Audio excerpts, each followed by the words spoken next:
very warm welcome to everybody from the Housing LIN, and particularly those of us who have some Scottish heritage for this Housing LIN Scotland. We are still a fairly fledgling team. I'm delighted that we've got three great leaders from Scotland with us today who are going to share some of the learning from a recent toolkit that they've all been involved in, and more about that later.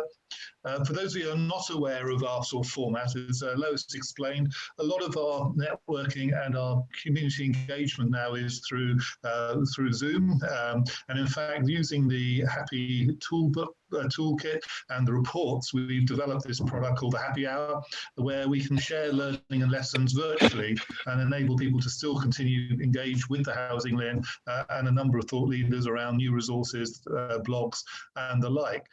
So again, we're delighted that we've got this opportunity to showcase the work from the Scottish Federation of Housing Associations and their partnership with the team at Stirling and beyond. We're hosting these happy hours more or less on a weekly basis at the moment. So a theme around those coming through has been very much around inclusion and also supporting people understand what the impact of COVID obviously is for many in both a housing setting, but also in local communities accessing housing, health and social care, and some of the inequalities that exist. So I think the toolkit is a really useful sort of resource to enable us to think much better about how we can create better communities, as well as the way we plan and design and manage our properties and homes. So I don't want to spoil much of the thunder of Vicky, Debs or Jill, but to say enjoy the session. We're going to have three speakers speak consecutively. If you do have questions, as Lois said, put them in the chat box. We will pull them through, and we've got a session now for Q&A where we can have a much more broader conversation. So welcome and enjoy Happy Hour. Thank you, Jeremy, for that lovely introduction, and thank you for having us. We're delighted to be here. So I'm going to give a small introduction to the evidence behind the toolkit, the evolution of the concept of inclusive living, and then have a sneak peek at the toolkit itself today. But it's quite a lot of information to take in. So today is really a whirlwind introduction, and we can use the Q&As at the end of the session if there's a specific element that somebody wants to kind of dive into, and indeed have conversations following up, and Debs will talk about that as well. So yes, this concept of inclusive living is actually a co-produced concept with the Scottish housing sector, with a lot of partners. And if it's okay with everyone, I'm going to share my screen because it's a lot easier to show you the depth and breadth of these partners. Can everyone see that? Can everyone see? Yes. I should say inclusive living toolkit. Yes, excellent. Good, excellent. So these are the two pieces of information and evidence and materials that we've co-produced with the Sfha and the Scottish housing sector, and it was all part of a bigger innovation programme looking at homes of the future. And the inclusive living innovation team within that, there was a lot of kind of sub-teams within this idea, this big innovation programme, and this was the inclusive living strand of it. And where it came from really was this frustration we have, that all of us perhaps have in this room, that we've known for a long time that we have an ageing population. And for quite a long time, it was in 2013, the House of Lords said, we're unfortunately in the housing sector woefully underprepared for this ageing. But really, evidence and information, academics before me, way before me, were saying the same thing. And yet we still haven't quite got there in our preparation. And I would say that we're often, it's like climate change, it's like these big ticket items, it's actually quite a hard thing to prepare for, to get your head around. And when you know it's in the future, what happens is the immediate chaos of day-to-day delivery and practice just overtakes looking to the future. And this toolkit is actually about getting that elbow room, getting that wiggle space, edging other people out the way to make a strategic space for thinking about the future. And we were coming from it from the ageing side, but what happened in this evidence review was the realization that if we're talking about an inclusive space, an inclusive way of thinking and planning for that, well, that's good for everyone. So this is the evidence review itself, which I have to say is the SFHA that made this look absolutely gorgeous the way it is. So they had some excellent designers. And what the first part of the materials does is take you through the evidence behind the concept and the evolution of this concept. This document is 40 pages of just trying to persuade you that we've taken a robust evidence-led approach to this concept, and it'll take you through the key findings which around social inclusion and equality, physical space and design, and relationships and connections. And we have a few key recommendations as well from this review, which I'm going to come back to. But ultimately, this is the partners that were all involved in Scotland. Some really excellent housing partners here that are feeding in, that are really leading in their work around inclusivity in different ways. And we reviewed around 112 pieces of evidence in depth to come up with this concept here, which is the concept of inclusive living. Now, the idea here isn't that it's just about inclusive design, actually. It's about all of these aspects integrated as one. It's about physical space and design, yes, and accessibility and technology and sustainability and universal design, but it's also about how that supports and integrates with making connections and relationships, and also then keeping in mind those wider structural barriers to inequality and inclusion, because it's not just individual, is it? It's also about the wider structures around us. So the idea here is that it's not, you could have a beautifully designed home, a very accessible home, but if you can't get out of it and transition into the outside spaces and inclusive spaces, then that's also a missing piece of the puzzle. So it's about social connectedness and how all these elements support that as well. Independence as well, always a big theme in regards to including many groups. And representing groups, co-production, working with people, increasing ownership of their homes and environments. And of course, because we're talking about housing, there's also that important strand of safety and well-being. And all of these elements connect together to kind of support this idea of inclusive living. But what we did after we created this concept, and this whole document sets out all the evidence around that, we tried to come up with a toolkit itself that actually helped us implement those really important elements. So this is the kind of the more practice orientated element of this, which is the toolkit that's meant to help create that space, that strategic space. So what this is a planning tool, and it's for boards, it's for management teams, it's for tenant groups. It's actually kind of a generic toolkit that's just there to help you facilitate conversations about inclusive living, to start people thinking down the road of, well, okay, we can't be fully inclusive or accessible, but can we start the journey and make steps towards inclusive design and environments and representing groups, etc. Because organizations are all in different places and there's different contexts. Some organizations will be further than others. Some may not even have started this journey or even started thinking about this journey actually. So this is about facilitating conversations that help future-proof our housing. And the angle of which we came into that, and I'm going to bring my colleague Jill into this at the moment from her OT perspective, but the idea was to stop adding inclusivity on at the end after the health crisis, after somebody's fell, adding the handrail after the issue has happened. It's about actually facilitating those conversations to make those changes so you're more proactive, and hopefully actually avoid the health crisis in the first place. Jill, do you want to add your thoughts into there? Yeah, thank you, Vicky. Yeah, so I'm an occupational therapist to trade, and I think there's quite a number of occupational therapists have joined us today, which I'm really excited about. And so all of the occupational therapists and many of you as well will be very familiar with the fact that it's often at the stage of crisis when something happens to somebody, something changes around their health or well-being, and then they need an adaptation quickly and in an emergency. They may even need bigger adaptations way down in the pathway on their journey.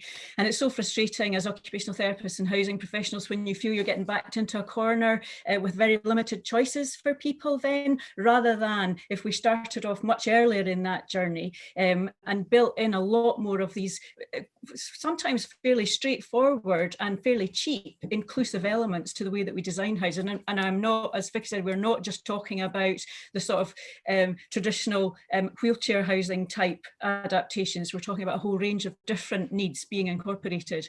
And if we could just incorporate a few more of these elements at the beginning of that pathway and have a much more preventative and early intervention approach, it would make all of our lives, but importantly the people who live in the houses, much easier. Thanks, Vicky.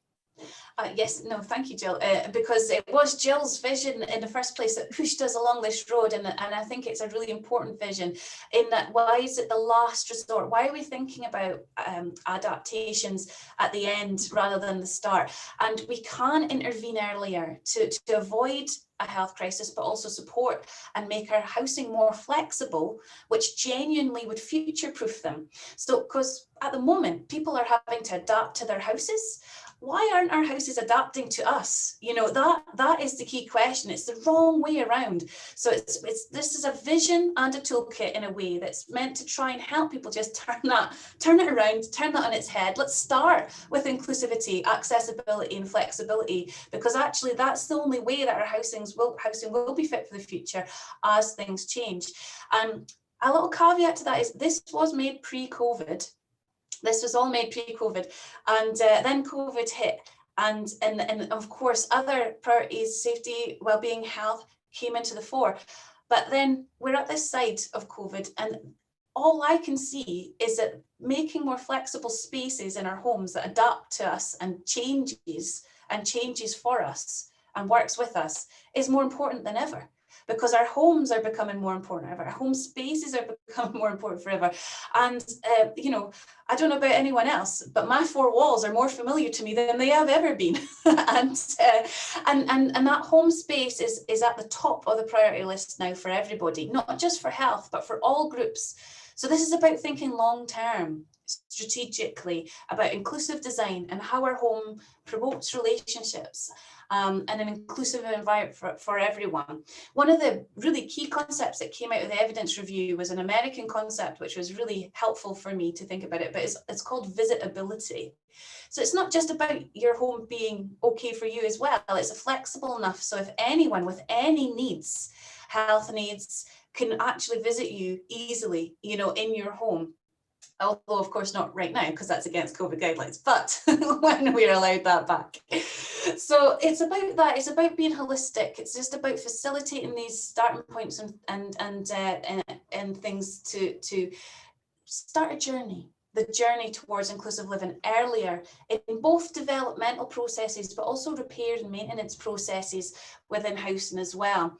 So what we're doing with the Sfha is kind of promoting and inviting what we're calling inclusive living ambassadors. And we're going to train people up to facilitate these conversations within, at the moment, housing organisations, but there's no reason why not other types of much wider organisations as well.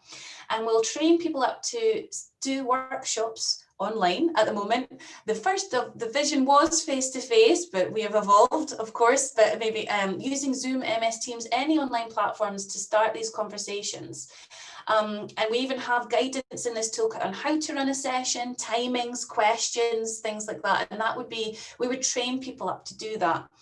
And then what the toolkit offers, and you saw all those subheadings within our inclusive living guidance, is that it takes you through those three big elements of inclusive living: social inclusion, equality, physical space and design, connections and relationships. And it gives you starting points to think through conversations. And this is an interactive PDF. As you can see, I can put, so it's like if you decided, say you were an inclusive living ambassador, and you decided that your organisation needs to talk about guidance and support first. then this is a little checklist, like, well, have we looked at guidance on that? Have we looked at age-friendly design?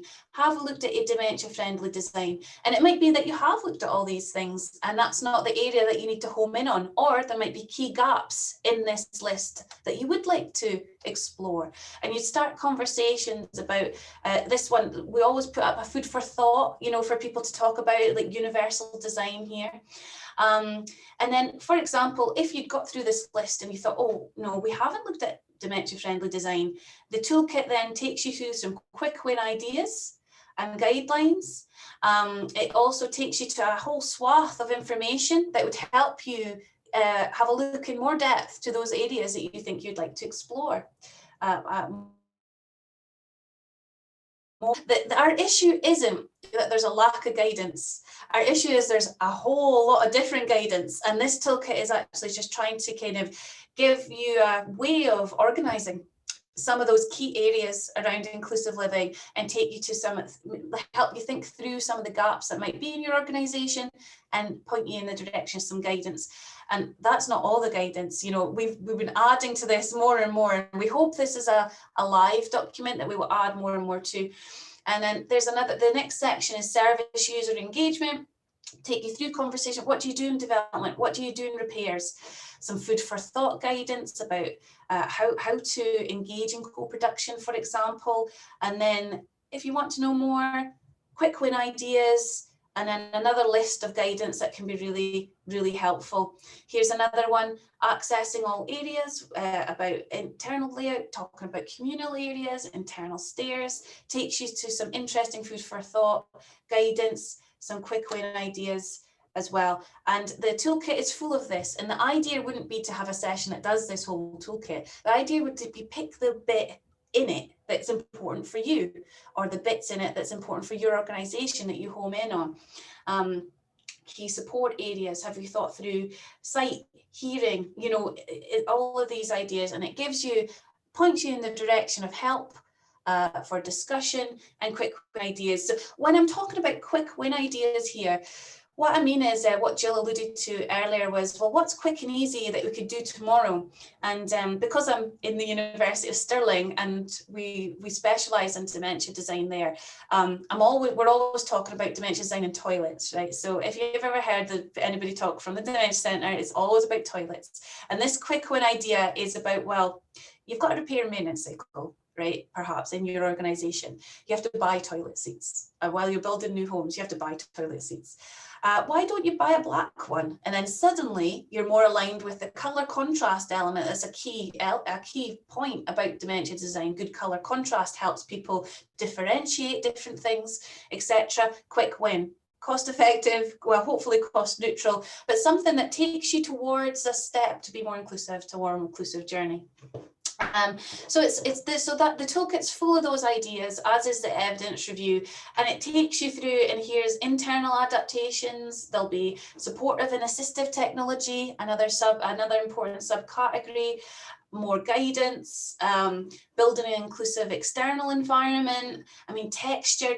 These are things that people may have thought about, but they may not have thought about, and everybody will be on in a different level, and more guidance to help there. And then the finishing with the connection, concepts and strategies. And because this is an interactive PDF, what you can do at the end of your facilitated session is record those. Okay, get black toilet seats, right? Date that and think about, right, when do we go back? When do we go back to that, you know, and see, and then you can also record the longer term goals that come out from the conversations about the things that you can do realistically, hopefully not too much cost, but there might be some investment opportunities that you work through. And my idea would be to have these conversations at all levels of organisations, but also mix up the levels in organisations, get the folk at the ground floor in with the people thinking strategically, get your finance together with your developers and all the rest. And it's about coming together to see where you are and what the possibilities are, because it's a vision, but it's also important, and so important to actually just make the space to prioritize that strategic planning, because it always gets left to the side. It's like, we'll do that later, but before you know it, the future's here. You know, 10 years time, 20 years time, we were planning for 30 years time, and it'll be here before we know it. And what we want is housing that works for everybody as much as possible, future-proof that housing, and that the toolkit is just to help that journey. So that's the really quick overview of that. So I will hand back over to Jeremy now. Thank you very much. That was really good, and I know you've covered a lot in a short space of time, but I can see from the chat rooms that a lot of conversation about the usefulness of this, some issues about how it links into things like building regulations and thinking beyond just visitability, but actually livability and making sure that they are inclusive in the long run as well. So again, I don't want to sort of go into some of that conversation now. I'll bring that back later, but thanks very much for setting the scene and demonstrating how interactive it is as well. So I think a lot of people find that really useful.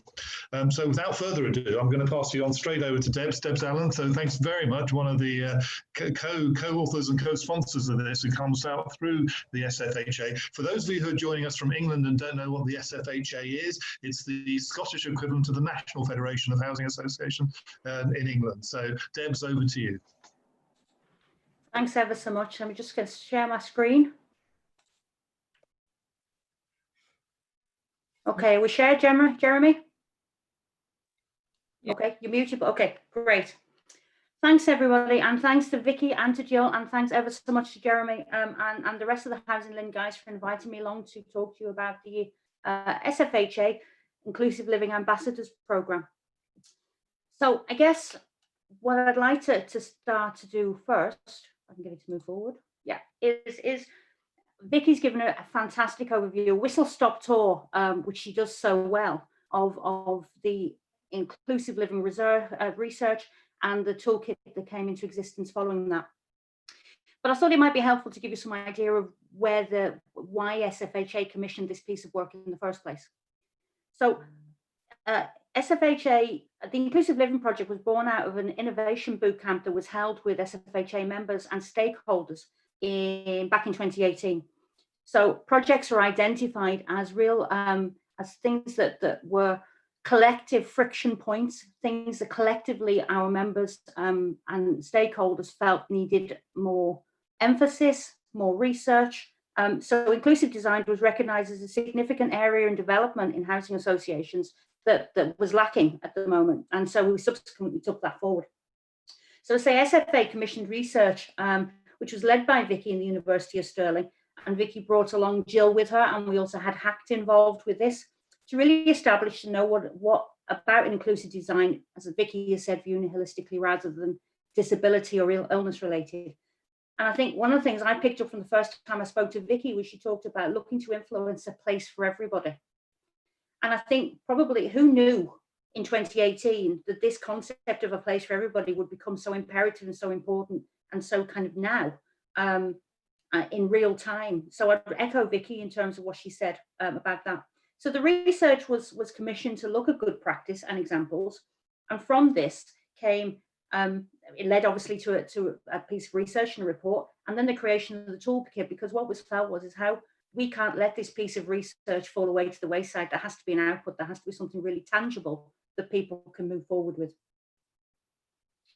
So, okay, so what is it? The SFHA Inclusive Living Ambassador Programme, because I do like a fancy name, was launched to ensure that we were really embedding the use of the tool and really embedding this research and the time that's been spent to make sure that organisations could reset the way they think and approach adaptations, retrofits, new developments, and really about independent living.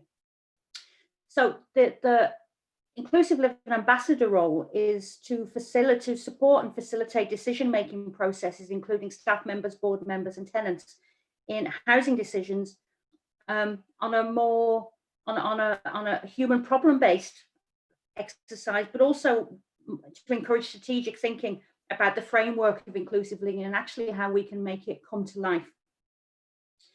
So the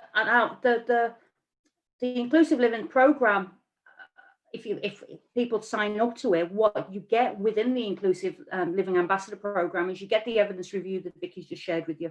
You get the check, that interactive PDF checklist tool that Vicky just shared. You also get an overview, and you get a training session with Jill and Vicky, apologise, including notes for Inclusive Living Ambassadors. Importantly, you also get ongoing SFHA and peer support. So what we're trying to do is, this isn't a standalone bit of training. This is about, okay, then how do we ensure that this is fully embedded and used, and it's okay that we're doing something new, we need to talk to the Inclusive Living Ambassador. So how can the tool be used? And Vicky's already kind of alluded to it in some ways, but we're looking at the tool being used in scenarios, including but not limited to board away days and strategic events, staff training, planning and away days, management planning events, tenant groups and tenant scrutiny.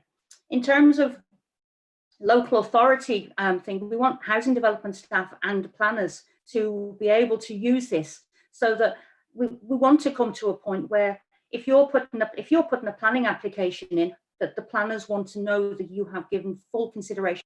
And this is a really easy way of evidencing that you have considered inclusive living and that place for everybody in your planning. So we have, so as I say, we have the all of the resources available. We also have the training, and we will run cyclical training. And the plan is, the idea is that once your Inclusive Living Ambassador has had the training and is being supported and continues to be supported through this process, that this session will be repeated. This isn't a one-stop shop and a standalone. This is okay, what is our biggest, what is key right now do we want to look at? What's our priority right now? Okay, but what's our priority going to be in 3 months or 6 months? And this is an ongoing thing. And as Vicky also said, that we get people from every stage and level in the organisation, key stakeholders. You know, let's get maintenance teams involved with this, because ultimately they're the ones who are trying to work in people's homes that you know, that living wise necessarily aren't fit for purpose. Let's get the finance teams, as Vicky says, because they hold the purse strings. Let's get everybody involved in this. And it is very, very user friendly. But the ambassador role is to be that subject matter expert who has an ongoing support and a really in-depth knowledge of how to use the tool. So what's involved? So in terms of kind of next steps, we've got a first training session next Thursday, the 15th, via Teams, I believe. I think it is Teams. 2 hours, 10 till 12. We do still have space available, because obviously there are many downfalls to this remote working, but one of the silver linings is that we're not necessarily held to 12 or 15 in a training section. We can make training sessions far bigger. So we're keen to really do that. So if anybody does want to slot anybody in next week, we have that potential. But we will also be having future sessions planned. And as I say, some of those will be moving forward, will be facilitated by Vicky and Jill. And at some point, it may be that some of those continue to be facilitated by myself and the Innovation and Future Thinking team, as is appropriate as we move further forward. It's a train the trainer idea. So we're not suggesting that an organisation has to send 15 staff onto this Inclusive Living Ambassadors. We want you to have a subject matter expert. There can be 2 or 3 of them if that's helpful, but we want you to have them. So we want you the ambassador to go back to their organisation and cascade this learning, so that everybody has a little bit of working knowledge, but knows who the subject matter expert is to go to in the fullness of time. The toolkit is a live document and will be periodically updated to ensure the links and information remains relevant and up to date. In fact, you may have noticed in the document, as Vicky was flicking through it, we do say if you've got information, if you've got a link, or if you've got a more recent, more relevant, more pertinent piece of research that you want added to this, send it to us and we'll get that involved. The idea of this is not it's not a static one shot, which is one of the reasons why we're not issuing it necessarily as a PDF. We're not issuing it in a printed form, because we want it to remain a very live document. So in terms of open to all, ambassadors already on board include ourselves, but we've had inquiries from local authorities and NHS partners, predominantly in Scotland at the moment. The training, the program, which we include the toolkit and the training within that, is free to SFHA member associations and associate members. Packages are available to all other. The idea of this is we want this to be available to everybody. We want this to be the way forward in terms of best practice, in terms of retrofitting, adaptations, future planning, development. So in order to do that, we want to make it as widespread and as we possibly can. So what do we want? What now? It really is a call to action, and say there, we want you. Come along and be involved. Come on board with us. Inquire about it. The research is freely available and can be found on the SFHA website. Toolkit, obviously, there's a slightly different process with that, but there's 2 email addresses there. So we've got innovation@sfha.co.uk, or alternatively, if you've got any further questions, you can come directly to me. Jeremy and Lois have our contact details, but this is a call to action. This is get in touch directly and tell your colleagues, we want this to be out there and we want it to be filtered out there. And what I would say, one of the things that Vicky said is, and I think I alluded to kind of at the top of my presentation, was this has never been more important. And I know that I was reading the working from home stuff that the project that Jeremy was doing that, and Jeremy referred to, we talk about care spaces, and now we're talking about workspaces. This has amplified, COVID has amplified the need for inclusive design, but inclusive design moving past almost being purely about you know, that inclusive stuff. It's about, as Vicky says, these 4 walls now have become people's worlds. If you can't get out, that's an issue. You know, as like many of you, I spend an inordinate amount of time sat in one room, and people are needing to do that. So let's make this something that's really, really valuable. So, and just to finish, we can only ensure that there really is a place for everybody if we spread the word and we get out there and we get involved. So thank you very much. I'm happy to take questions at the end of the session. Deb, thanks. That was really great, and I think you set out the program really well. And as you say, this is something for people to join. So if you are a member of the SFHA, you know, please get in touch. Do register. We will be promoting it via our networks as well. And so this is an ideal opportunity to also ask questions as we go through to Jill, who I want to say is has been appointed the LIN Scotland ambassador, and I know Rachel Docking, who's on the call somewhere, has done a lot of background work for us before she moved on to some work specifically in Edinburgh. But Jill, really delighted that you could be here and both to give your insights on your contribution to this, and also perhaps say a few words about how you'd like to take the LIN Scotland forward too, if you have a moment. Okay. That's great. Thank you very much, Jeremy. Now, I don't have any presentation or slides or anything. I'm just going to talk. So keep me on a small screen if you don't really want to see me that much. And hopefully you can just listen. So yeah, I just want to say a couple of things about the toolkit.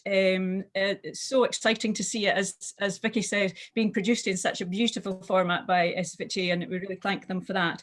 A couple of quick things just to add, because Vicky had to really whiz through that very quickly. There is a section on adaptations within the toolkit. Clearly what we're trying to do is we're trying to increase the level of inclusive design of houses generally, so that we need fewer adaptations, but we are still going to need adaptations obviously going forward.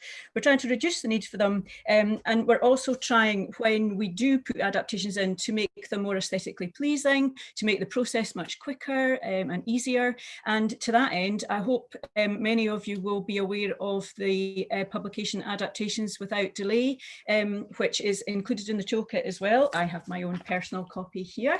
It was produced a year past June, and it builds on previous work, a previous document called Minor Adaptations Without Delay, which some of you may be aware of. Basically, what it's about is it's about trying to help organisations to get on and provide straightforward adaptations quickly and easily without necessarily involving an occupational therapist. And rather than classing adaptations as minor or major in terms of are they big or small or how much do they cost, we're moving away from that and seeing actually it's about the needs of the person, the complexity of the situation they're in. That determines whether you need an occupational therapist or not the size or cost of the adaptation. So in some situations, a straight stair lift for an older person that maybe doesn't have any additional cognitive or deteriorating conditions necessarily, a straight stair lift for somebody like that, I would class as straightforward, and other people can assess and assess for and recommend that. So the document is a real tool. I would really recommend it to you if you haven't already looked at it. It's available on the Housing LIN website, and it's available on the Royal College of Occupational Therapists website, free to download. And it's a useful tool for getting together with your partners locally across housing, health, social care and third sector to look at how you can improve the delivery of adaptation services locally in your area. And again, like everybody keeps saying, this current situation that we are in has shone a light on needs that we all knew were there before, but they've been amplified and really articulated in a very clear way now. So yeah, just wanted to say a wee bit about Housing LIN and Scotland. And yes, I see Rachel is here on the call. Hi Rachel, I can see you actually. So some of you will be aware that the Housing Learning Improvement Network commissioned some research late last year, which was carried out by Dr. Rachel Docking, who's with us today. She met with a whole wide range of stakeholders across health, housing, social care and third sector to find out how the Housing Learning Improvement Network could further develop in Scotland to add value to existing structures and organisations, and indeed whether there was an appetite for that to happen. So the feedback was really positive, and we've been doing some further work in the background with Scottish colleagues to plan the development of a bespoke network and to forge relationships with some of the key partners. Clearly, COVID-19 has impacted on the whole sector, as it has on every area of our lives and organisations, and we're keen to respond from the Housing LIN's point of view to the changing and emerging needs and priorities through these current times that the sector is dealing with. The Inclusive Living Toolkit is a prime example of something we've needed for many years, but as I say, COVID has shone a bright light on the importance of homes and neighbourhoods in terms of accessibility, safety and suitability for us all. A couple of wee points there as well that I would like to add in. From a Scottish point of view, I think the toolkit would be great to use with your health and social care partnerships, with your colleagues across those partnerships, because there's something in that for all stakeholders there in terms of health and well-being outcomes, and it would really help to forge relationships and establish relationships amongst those organisations. And my other little plea is, if you are going to use the toolkit in your housing organisation, go and please invite your local occupational therapist, maybe that works in housing or social work, or who's normally the people that are sending you requests for adaptations. It'd be great if you could involve them in that, and others obviously, but if you have to involve one or two, please make it occupational therapists. So the toolkit is just a kind of example of good practice that we want to promote and share via the Housing LIN with as many colleagues as possible.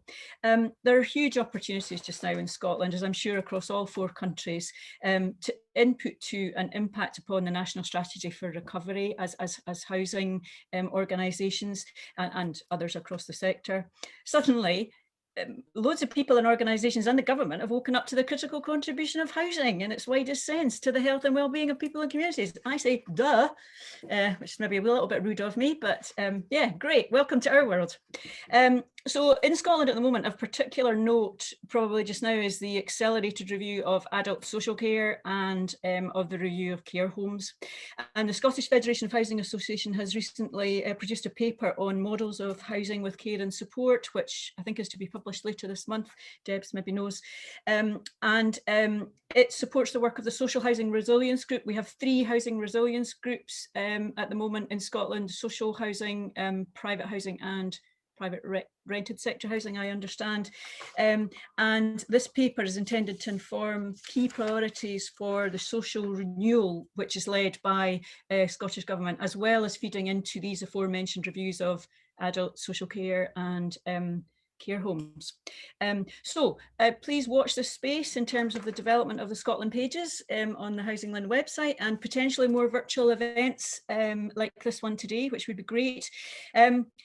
My personal view is we are a small country. Well, we're a small UK actually, but in Scotland we're a small country and we seem to be very bad at sharing. I don't know if you're better at it in England and Wales and Ireland, but we're sometimes very bad at sharing. But this is maybe forcing us to share because improvement and change has to be accelerated at this time.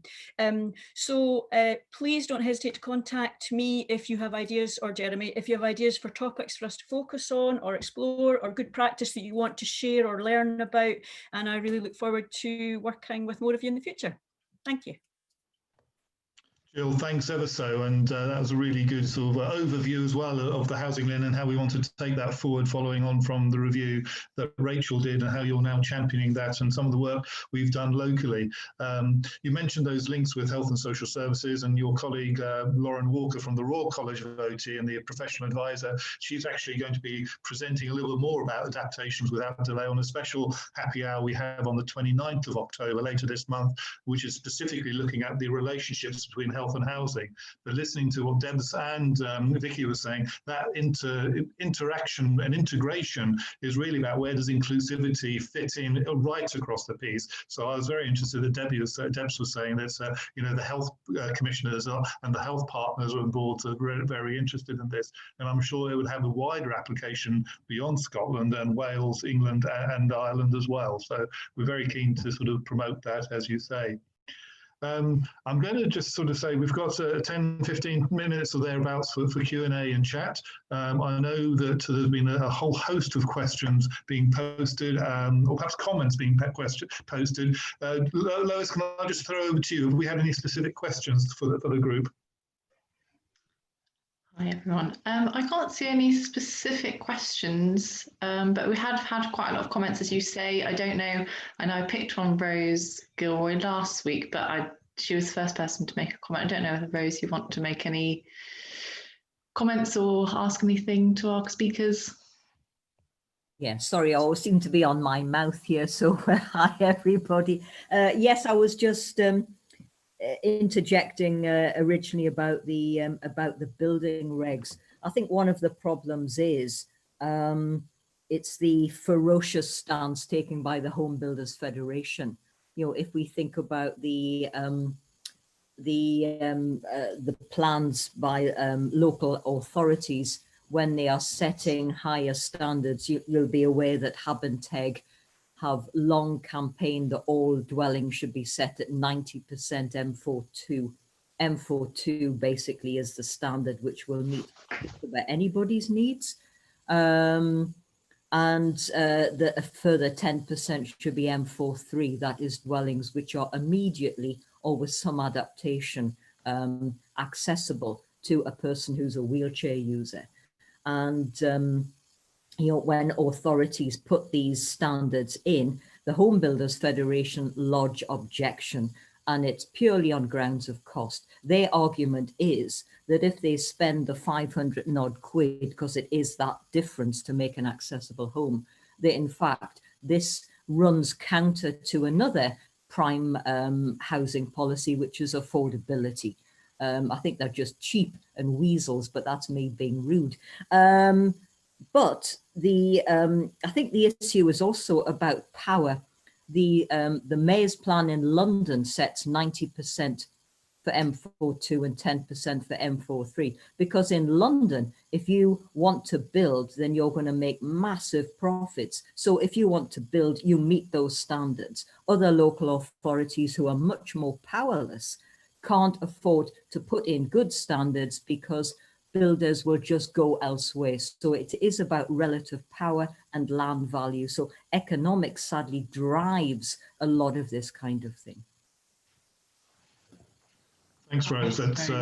That's really helpful. And I know that Havantake, as you say, their recent Accessible Homes campaign demonstrated the real lack of accessible housing right across the UK, picking up on the findings of the Human Rights Commission. And the Housing LIN is a partner in a group actually that Rachel, I think, was one of the founding members, called the Home Coalition, Housing Made for Everybody, which is at the moment lobbying quite hard behind the scenes and also having conversations with the HBF, the Home Builders Federation, House Builders Federation, in order to look for the minimum, as you mentioned, but also to look at exploration about where should there be greater standards. And this toolkit, I think, lends weight to that debate, but also demonstrates how the sector itself can rise to the level, really, for greater accessibility.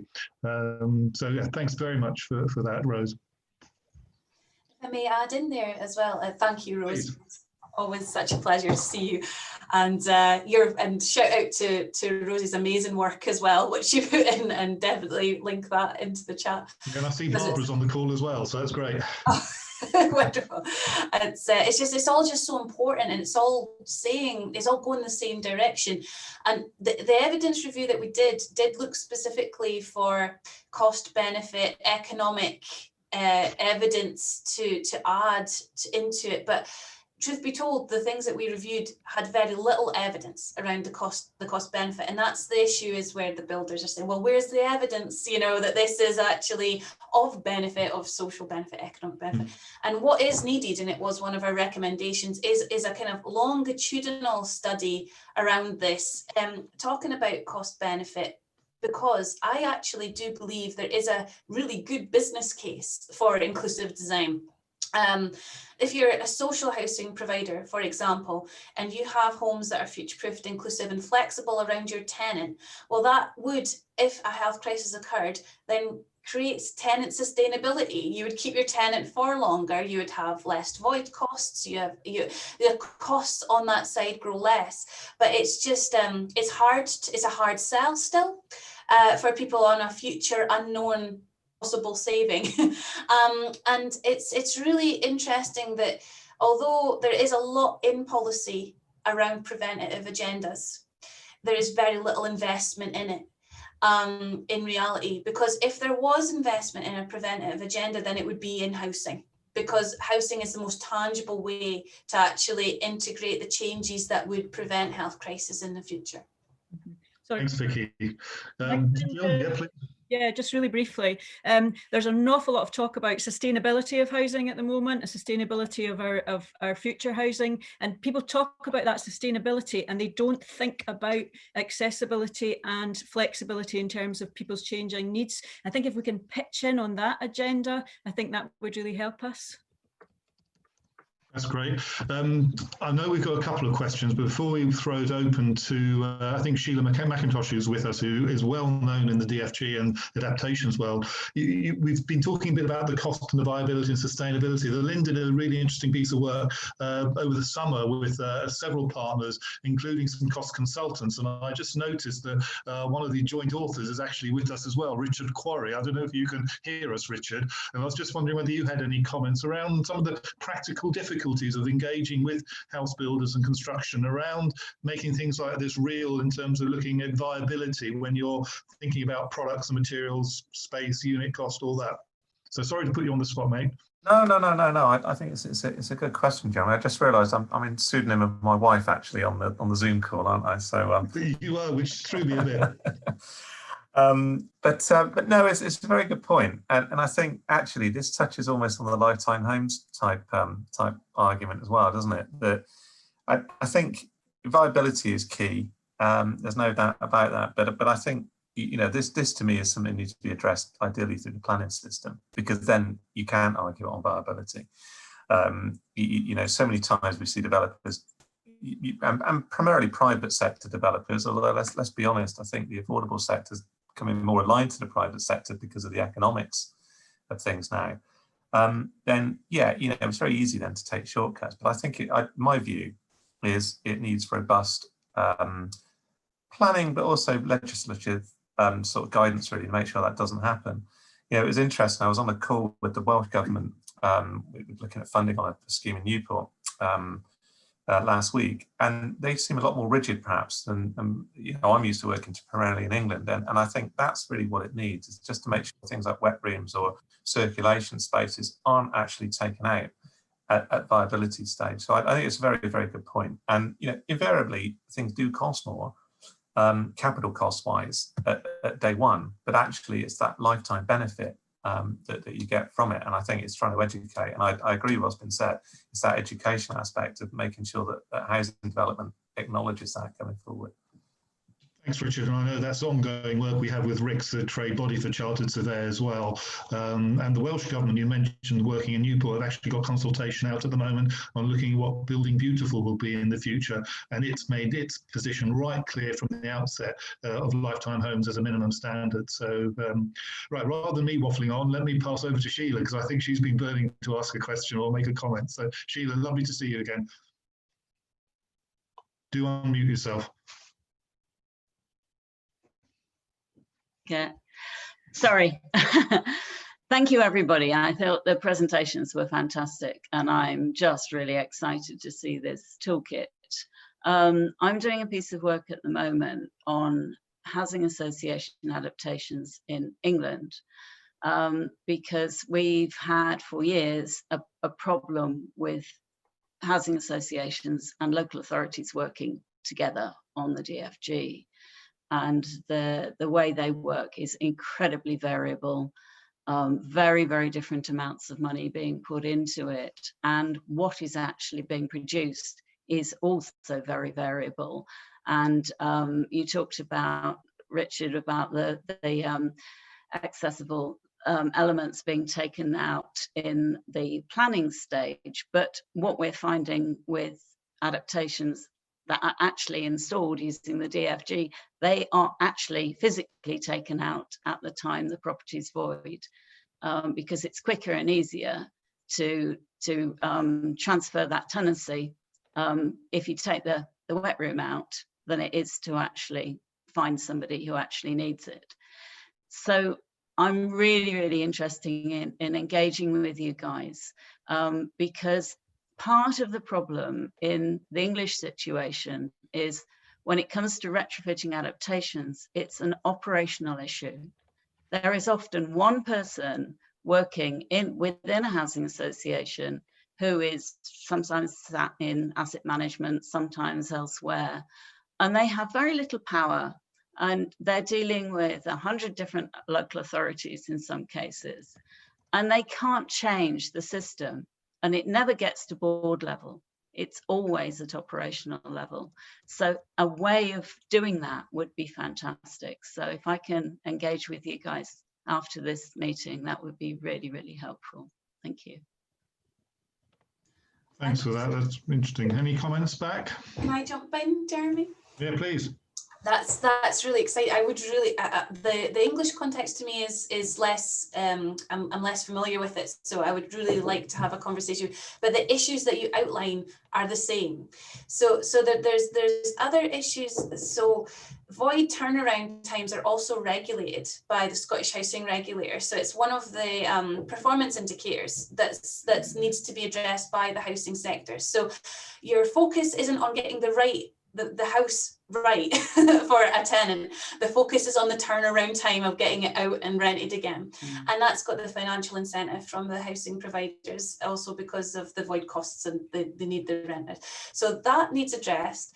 We also had I would say a missed opportunity in Scotland with our aims for affordable housing development, because it was just about any house. It was about get them up rather than the types of housing, which I think was a missed opportunity, because I think the incentive should have been tied to more accessible outcomes. And the new research from the SFHA also has noted that around the economic and social impact around social housing in particular.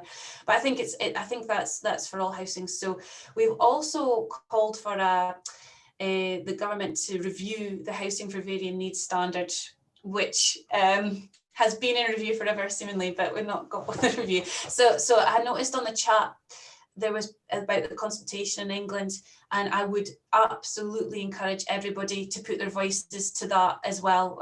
We're hoping that something similar might happen up here. So it is about that unified voice, Sheila. So if we can have conversations on how to get that on board. I've never found that anybody's not willing. It's just different bits aren't working together. And it was a great point about the people who are operationalizing this, who are doing the repairs and maintenance operation, because it's from them that we got the best stuff. like, i.e. the minute you're talking to a maintenance somebody that's doing estate management or maintenance, they're like, oh yeah, no, I've got one, put a plug at the bottom of the stairs, because I'm having to fit all these stair lifts and there's no plugs. So there's the added cost of having to put in the electrics that support these things. Well, if you were doing it at the right stage and planning for that for the future, that could be put in, you know, straight away. So you're like, oh, so sometimes these things feel like common sense, but each part of the organization are speaking to each other to make these connections, you know, and that's what the tool is hopefully going to help with. Thank you. It's really interesting, because I think that just sparked a thought in my head. I had the privilege of going to Japan back in early 2000, and partly it was to look at how they were approaching building for their aging population. What they recognized, actually, they needed to develop that for an inclusive point, because actually they wanted people now who are approaching retirement, as well as people in retirement, to think about what the homes, the communities, the services they were living in. And the things what they found was, from a business point, it wasn't about the standards or the regulations that was a key thing. It was actually industry seeing this as a consumer product, because actually what Japan does very well is to produce a lot of high quality products, technology, cars, you name it, and saw this as a mechanism to develop inclusivity. So if you bought your Honda X, you know, in 1 year, actually, the way they developed that means that in 15 years' time, you also may buy Honda Y, because it was part of an inclusive supply chain, and they increased the inclusivity as you went along. And they had a particular term for that, which I can't remember the Japanese for, but it was a very interesting business model that they approached, which they then put in as a national standard eventually. But it was very, very clearly part of a market that they saw, and not just a feel-good thing. They saw this as very much as a industrial, as part of their industrial strategy. Can I just ask if there are any other questions? Anyone want to put their hand up? We've got some fantastic contributors I see who sort of who've blanked their screen, but please do either wave a hand or post your question up. We've got another few minutes.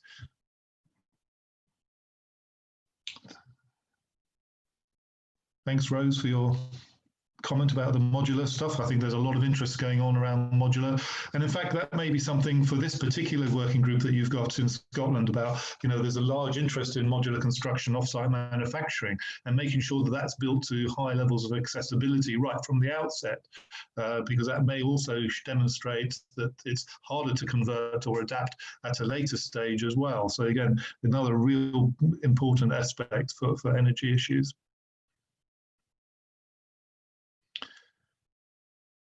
Have we exhausted appetite? So Sheila's got another question. I saw her hand go up. Do unmute yourself. I was just going to say, in terms of, I mean, it's linking together what you've just said, Jeremy, and also I think it was Debs that talked about sustainability and linking to sustainability. It might have been Jill. Because that's the big focus for MMC building, is all about kind of building to really high environmental standards, so that, you know, minimum amount of heating needed and things like that. But that goes counter often to the need for adaptations, because when you're putting in kind of thick layers of insulation, it means there's no structure to the walls. And the simple adaptations can't go in, like putting in an extra stair rail or putting in a shower seat. And you know, if that goes in first, that it's just so much cheaper. So it's not just the cost of installing those in the kind of, when you're costing out those things at the planning stage of including accessible design, it's also the added cost of how on earth you adapt that property afterwards if that's needed, because that's, you know, fitting a £50 rail, you know, including the labour costs, is now costing several £100s because it's taking much longer to do. So I think that, you know, we've got to think about how we make these calculations, and I'm really concerned about MMC, that those production lines will start churning out houses in large numbers without anybody having thought about these things. And I talked just a couple of days ago to the Fed in England had a competition a couple of years ago, and they came up with a housing association MMC kind of system that they want to roll out across a lot of associations. But the person I spoke to 2 days ago had not thought about inclusivity at all. It just hadn't occurred to them. And I think that's going to be the case with most MMC companies. So what you're doing is so necessary, but we've got to act fast before all that starts and when we can't change it. Thank you. I'm conscious we've got a couple of people who want to ask a question. I think Jaquel has just come in, and do ask, unmute yourself and post your question or comment. Well, it was really just to say, and I know Jill touched on having specialist housing OTs as well. We're very fortunate. The borough that I'm working for in London, I'm involved in their housing regeneration. So we're providing thousands of mostly new build homes, but by me getting involved, we're looking at all our employers' requirements across all new builds, but that is to category 2 and category 3.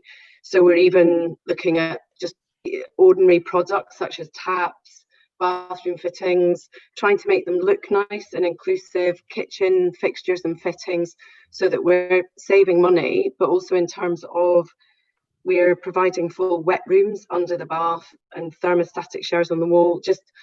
And I think they reckon by employing somebody like me is going to save thousands and thousands of pounds, because we're lucky because it's our own housing, so it is council. So we can ask, it's a joint venture with a very large house builder developer. So I think there are ways of including inclusive design, but I guess you have to have the willingness and commitment. And what we are hoping is we're trying to cost. I am working with Sheila on the project as well. So we're really trying to drill down on cost and savings, so that we can clearly evidence the longer term cost savings, not just to Adaptations budgets, but to all our tenants. So I think there are pockets of good practice, but something like this is just fantastic. So thank you for a really good afternoon. Cheers.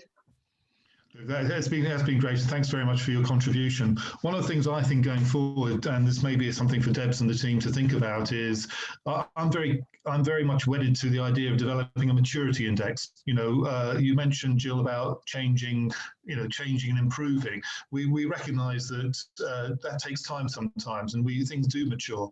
One of the things may be possible of using the the framework that you've developed is to see how through governance, through operation, strategic commission, or whoever it may be, how mature the market can become around this. Perhaps to use some of the learning from Japan, but also to see about the real valid sort of changes that organisations themselves can take place. And I can see I've got Jo from East Midlands Housing with us on the call today, and I know she and Chris and the team there have done a lot of work around age-friendly housing, both in specialist and mainstream. And I can see this something that over time, how that matures would work really well. And again, I don't know if that type of approach has been thought about in Scotland.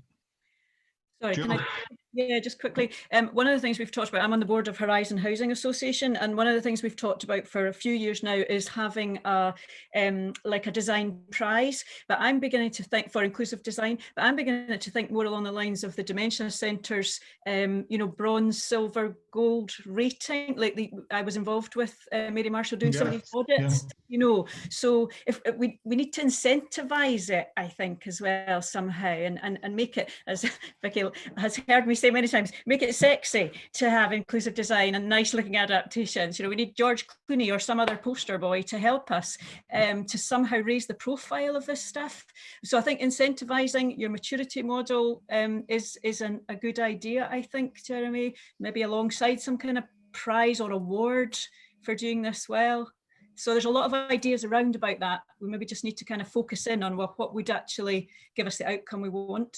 Yeah, no, that's good. Let's have those conversations. Right, before I sort of wrap up, are there any other final comments, Lois, or anybody wants to raise their hands or comment? I can't see any. I think we can call last orders, as we say. We do. So thanks everybody for your time. I think we do have a final slide which will come up shortly. But many of you have asked where you can get hold of this. Debs has shown the website, and there are links to wider resources available on inclusive design on the LIN website. And thanks very much for referencing a lot of our products and resources in the toolkit. We're really pleased that you were able to make your time available, all three of you today, and the wider Housing LIN community. As I said when we introduced the HAPPI Hour at 4 o'clock, this is a series of HAPPI Hours we're providing over the course of the autumn. Our next one is next week, which looks specifically at planning for health. We're being joined by Dan Slade from the Town and Country Planning Association, who recently lobbied the government very hard on trying to look much better at healthy lifestyles and how to enable that to be developed through the planning legislation. And we've talked about the accessibility consultation here in England. There's also a planning consultation going through, which is relatively quiet on designing for accessibility, or indeed referencing for health and our public health. So it'd be really interesting to have Dan's views on that, and please do join us, and also to listen to a planning consultancy agency who do a lot of work with us on thinking about planning for aging, called King Planning, and they've done a lot of background work thinking about what should be in the planning white paper. So if planning is your thing, and looking both at the technical things, but also how we create healthier and more prosperous communities, please do join us again next week at 4 o'clock. All our events, all our HAPPI Hours are listed on our events page. And just to let you know, we're also thinking about using this format for a reframed annual conference. Those of you who know that we tried to run one back at the last week of March, there was something that came and hit us, which meant we weren't able to do it. 6 months on, we're about to promote a new event, which will be digital, and hopefully we'll be able to make an announcement formally next week. So watch this space, and look forward to engaging with you. Drink up and have a really nice rest of the day. And thanks for joining us. Thank you. Jeremy, thank you everyone. Thanks everybody. Everyone. Thank Bye. you.